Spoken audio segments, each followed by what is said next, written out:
翔平大谷がまた歴史を書き換えました。前人未到4度目の MVP。しかも3年連続。そして今年も全会一致の満票で、今やバリー・ボンズと並ぶ4度の MVP、3年連続 MVP という狂気の領域に日本人の名前が刻まれたのです。ドジャースが10年4億ドルを投じて手に入れた男は、本当に史上最高の選手なのか。なぜアメリカの解説者たちは、もう別の賞を作るべきだ。歴史の文脈で語るのが追いつかないとまで言うのか。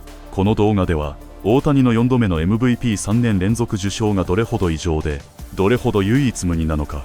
アメリカの番組で実際に語られた評価や本音をもとに徹底的に掘り求めていきます。Shohei Ohtani just won the MVP again for the third season in a row. He won it unanimously again, 30 out of 30 first place votes, and now Shohei Ohtani is the only man other than Barry Bonds to win the award 3 years in a row.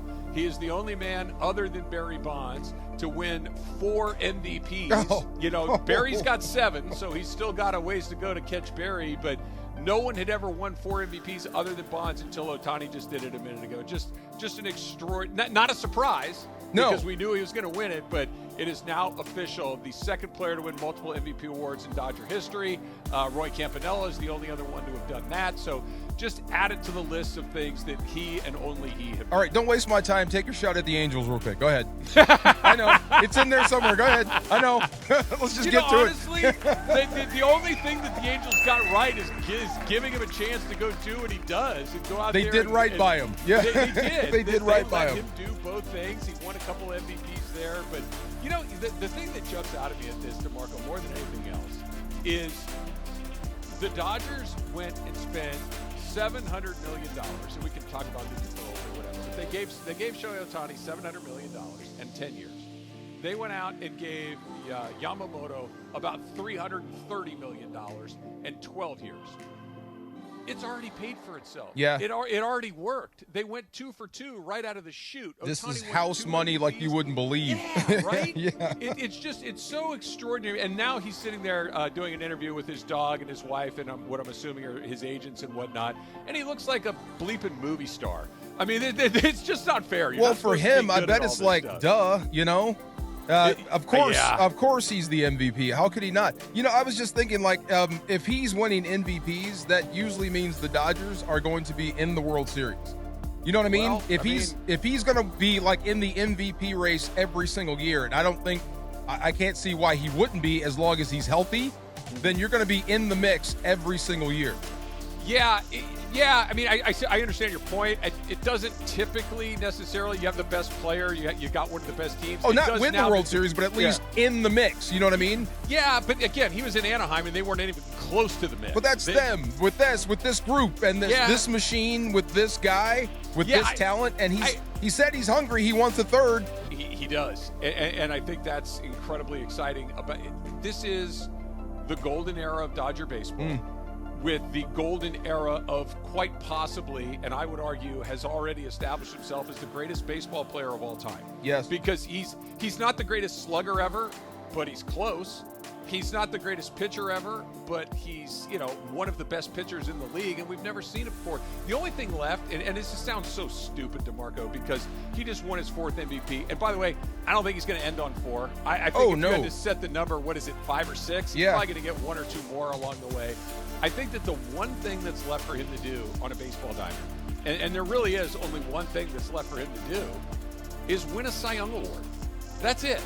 And I mean, we're talking just the dumbest, stupidest things in the world, because those are usually awards that only go together when a pitcher wins the MVP, which doesn't happen very often.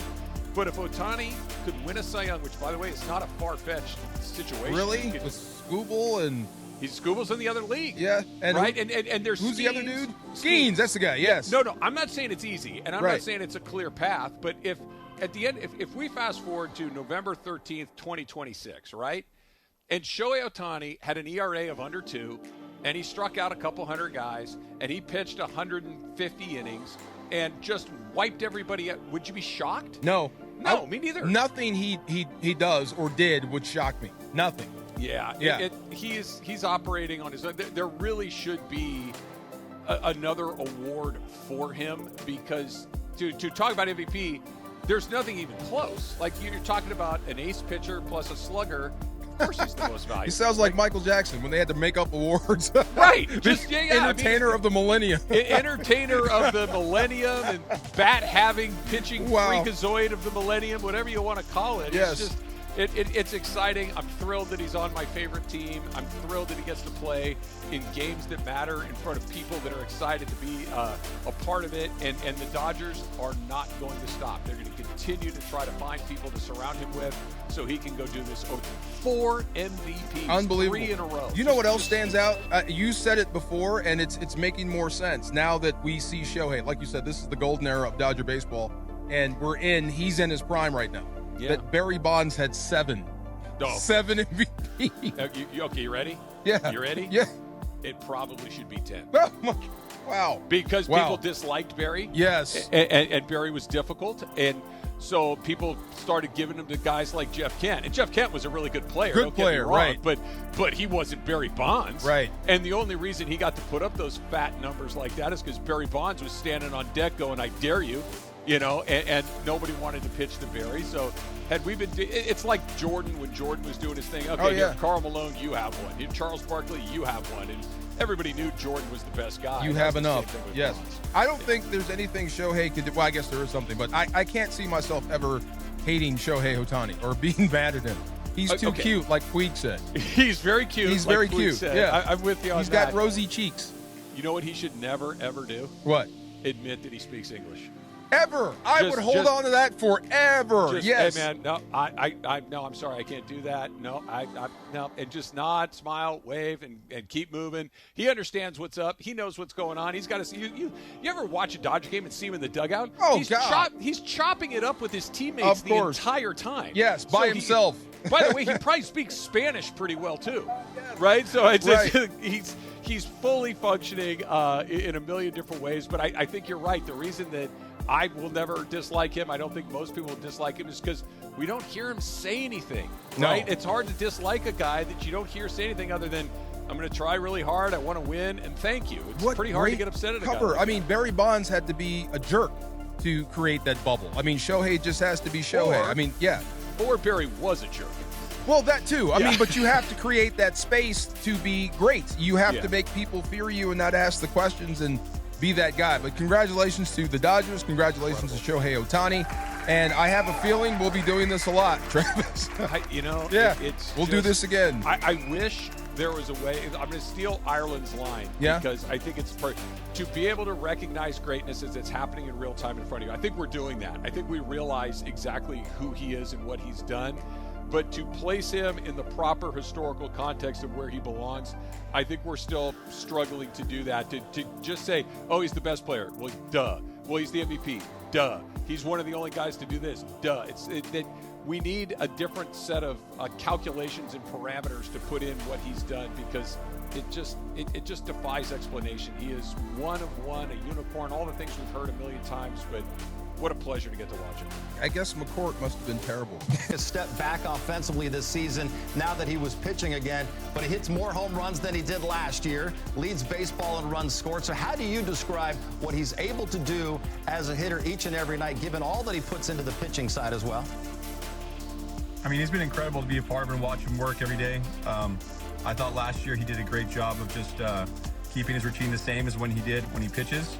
And so this year, I think the change wasn't so big for him. But, he's the same guy every day. He's positive. He has a good mindset, and he comes into work, and he does his routine. But it's just it's fun to watch, fun to be a part of. And, I can only imagine as far as the tax on his body and how much work he puts in. Aaron, we heard during the season you guys would leave it to the players to explain to the group just what their game plan was going to be each night against the starting pitcher. What do you remember the most, or is there one comment or game plan that Shohei spoke up in a meeting about? No, I wouldn't say there's like a one comment that stands out by any means as far as the game planning goes. He usually has an idea what he wants to do, and he's not super vocal about it to the group, but everyone gets called on, kind of what's your approach today, what's your plan, and he kind of has an idea of what he wants to do, is whether he's going to, in his words, chop up or chop down or kind of just stay level. But it's more of a just some banter. But as far as like the meetings go, he doesn't he's not gonna be the rah guy at first. He's gonna show it by his actions, I think, and then he gets excited on the field, as you guys have seen in big moments. But in the meetings, he's not gonna usually say too much. Aaron, talk a little bit about that routine that Shohei has. A little different than other hitters have on a daily basis. Doesn't take batting practice outside a lot. Talk a little bit about his process before games. Yeah, he does his tee work. He does his front toss, and he hits his red machine. Then usually JT Watkins will throw BP to him. It's pretty quick. It's not too long. It's about 15 minutes, 20 minutes, right in there. But it's an efficient routine that he gets all his swings in, I would say. And there's no doubt, he's refined it over the years. And certain days, if he has to taper it back, he will. But it's definitely not too many swings. I think he just kind of goes off of how his body's feeling that day. Days he pitches, it's a little bit shorter. Aaron, it is such a long season, as you know, and every guy that's on that roster is going to have their ups and downs throughout the course of a 162-game season. Obviously, you have so many veteran players, established players, future Hall of Famers on this team, and you also have a lot of young players as well. So when someone's going through one of the downs, going through a mini slump throughout the course of the season, what's the difference between a veteran player and some of the younger players, and how they approach you guys and looking for information to get them back on track? Yeah, we're fortunate. We have a lot of information. We have a great support staff as far as performance science goes, and different things, different tools at our disposal. I'd say that the veteran guys just kind of know how to not to get too high, get too low, and kind of stay even keel. And for me, it's when does it turn into a slump? I guess you could say how many games you let it go, or what's the guy going through, what's his body going through. With Shohei, obviously, it's a little bit more taxi once he started pitching. So you want to give some guys some buffers too and some breathing room. So if they have a couple bad games, it's not rushing to conclusions. So I think with a veteran player, it just kind of never to get too low. You're never as bad as you feel as far as when you're in a slump, but you're never probably quite as good as you think you are when you're in a hot streak. Aaron, some of the moments, obviously, we remember from the World Series, especially Game 7, but being around you guys every day, I remember Ohtani coming out in L.A. before Game 4 of the NLCS, and then twice in Toronto to take batting practice on the field during workouts. What do you remember the most about that, and did it become something of a superstition for him to come out and take BP in your workouts? No, he just texted me the night before saying he wanted to take BP the next day. I think he wanted to change his environment a little bit during the NLCS when he did that. That's the reason why he wanted to do it then. And then whether it became superstitious or not, I'm not sure. In Toronto, he did it the first day there, I think, because he wanted to see the background, the backdrop. He hadn't played there for a while. And then before Game 6, Mikey had hit with him the first 2 times, so I think he did, was a little bit superstitious about it, because Conforto wound up hitting with him again. And we usually just kind of had, an extra group for Shohei, because he was getting done with his throwing program. And so we kind of had lined up some stuff for him later.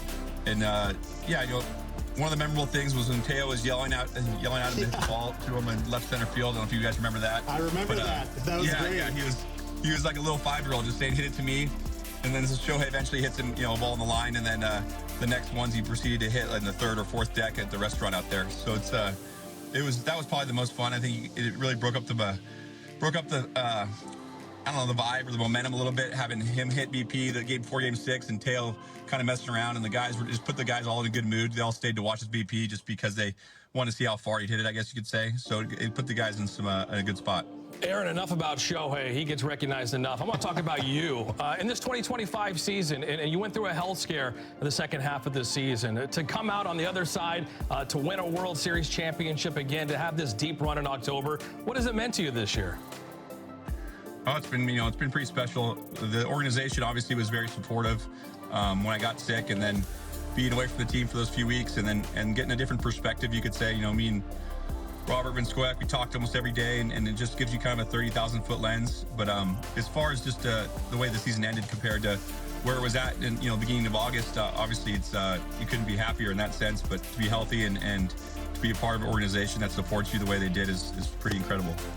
Dodgers co-hitting coach Aaron Bates. Aaron, thank you so much for coming on. Congratulations being part of another championship run, and great to hear that the health and everything is great on your end. Thank you so much for giving us some time today.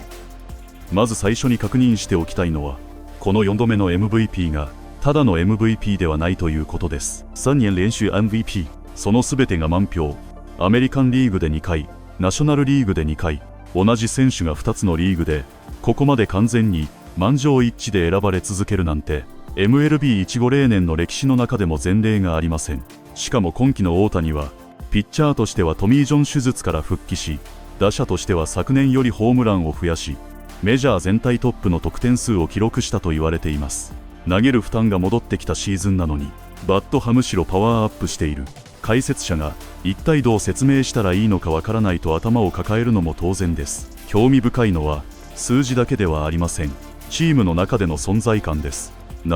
リーグ優勝決定シリーズ、ドジャースのコーチは大谷がワークアウトの時間にあえて球場に出てきて打撃練習をしたことを語っています。ロサンゼルスでもトロントでも試合前のワークアウトの合間に大谷のためだけの特別打撃グループが組まれていた。外野席のレストランの3階、視界デッキまで届く打球、ベンチに戻ろうとしていた選手たちが、ちょっと待て、翔平の打撃練習だけは見ていこうと、全員足を止めて、笑いながら、子供のような目で、どこまで飛ばすのかを見届けていたといいます。あの打撃練習は、単なるルーティンではない。シリーズの重い空気を一気に軽くして、チーム全体のムードを変えてしまう、エンターテインメントでもあった。プレッシャーが極限まで高まるポストシーズンで、ロッカーの空気を弾ませ、仲間の顔に笑顔を戻すスター。それが、4度目の MVP を取った男の裏側の姿です。そして、もう一つ面白いポイントがあります。アメリカのラジオ番組で、あるパーソナリティはこう言いました。大谷は、絶対に英語を話せる。でも、あえて一話さないキャラ G を貫いた方がいいかもしれないと。ドジャースのダグアウトを見ていると、彼はチームメイトと普通に冗談を言い合って、時にスペイン語も交えてコミュニケーションをとっているように見える。それでも、カメラの前に立つと、いつも決まって、全力を尽くします。勝ちたいです。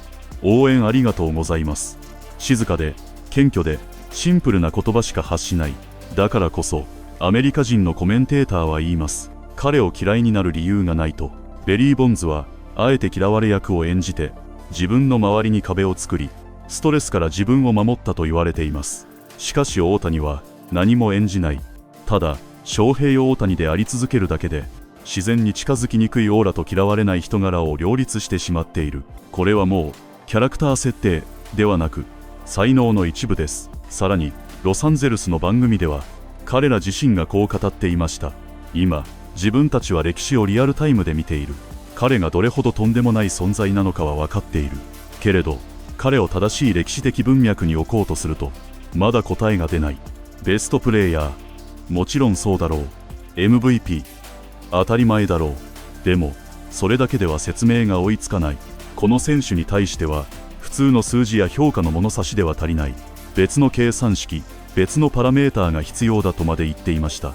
その結論が、One of One、ユニコーン、たった一人だけの存在、という評価です。極めつけは、未来についての話です。あるトークショーでは、彼は4つ目で終わらない、5個か6個か、そのくらいはたのるだろう、とまで断言されていました。さらに、残された唯一の宿題として、サイ・ヤング賞の話が出てきます。もし2026年に、防御率1点台、150イニング以上、200奪三振、そんなシーズンを送ってサイ・ヤングを手負ったとして、驚くか。いや、全く驚かない。そう語り合いながら、彼ら自身が笑ってしまう。なぜなら、それほど馬鹿げた妄想のように聞こえる数字でさえ、大谷なら現実にしてしまいそうだからです。ここまで来ると、MVP という賞そのものが、彼にとって小さく見えてくる瞬間すらあります。大谷専用の賞を作るべきだ。マイケル・ジャクソンにミレニアムアーティスト賞を作ったように、野球にも大谷賞が必要だ。そんな冗談めいた本音も飛び出していました。最後に、ある言葉を紹介したいと思います。ドジャースと、この選手がいる限り、俺たちは何度でもこの話をすることになるだろう。4度目の MVP、3年連続、2年連続ワールドシリーズ制覇。日本人の名前が、バリー・ボンズ、マイケル・ジョーダン・ウェイン・グレツキー。そんなスポーツの神話と同じテーブルで語られている今、私たちはもしかしたら、後の世代にこう語る立場になるのかもしれません。昔な翔平大谷という日本人がいてな、ピッチャーでもバッターでも世界一で MVP を4回しかも全部満票でたぼったんだ。その物語の真ん中に今この瞬間もあなたの大好きな背番号を背負ったあの男が立っています。翔平大谷、それは日本人の誇りそのものであり、MLB の常識を塗り替え続けるたった一人の名前です。